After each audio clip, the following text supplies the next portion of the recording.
Cvetje v jeseni.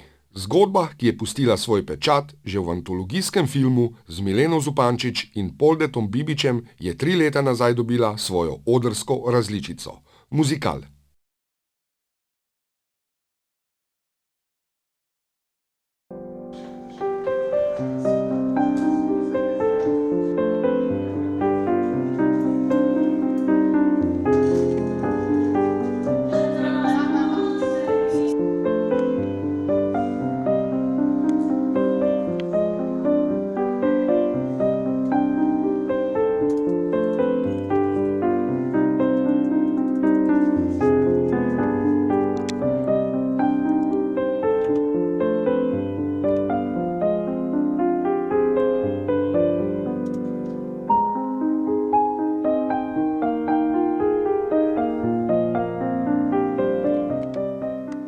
To mi je ena taka velika ljubezen in velika familija, smo vsi skupaj in upam, da bomo še dolgo delili to zgodbo Cvetje v jeseni v takšni izvedbi na odru.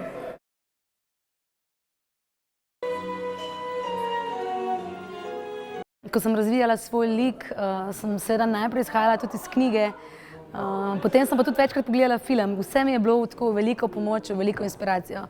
Ne samo knjiga, tudi film, pa seveda moje življenje nasploh, moje otroštvo, ki je bilo zelo na nek način kar podobno Metinemu.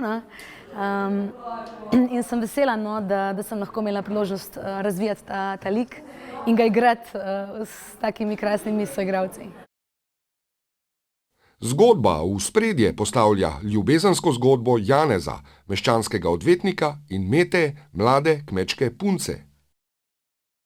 Nenazadnje sem tudi jaz šel, bom rekel, iz vasi v veliko mesto, tudi v tujino študirati, tam živel in se potem vrnil nazaj domov, torej v Slovenijo, in čutim, kaj pomeni biti v mestu, kaj pomeni biti pripaden tradiciji, pripaden okolju, v katerem živiš. Tudi kakšna bridka zgodba v življenju me je kdaj spremljala, tako da je Janez nekako zelo blizu mojim doživetjem, sploh mojemu življenju. Predstava je bila tolmačena v slovenski znakovni jezik s pomočjo tolmačke Jožice Kupljenik in opremljena z nadnapisi, kar je ljubezensko zgodbo približalo tudi gluhim in naglušnim.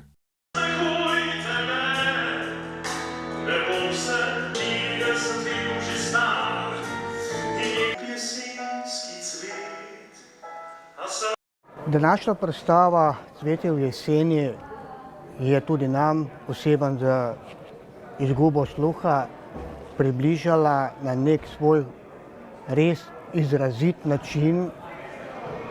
Moji osebni občutki so bili fenomenalni, celotna zgodba v celem tem teatru mi je ganila skoraj do solz in še posebej pa ta gesta na koncu, ki so jo pokazali v našem znakovnem jeziku. Res je bilo odlično.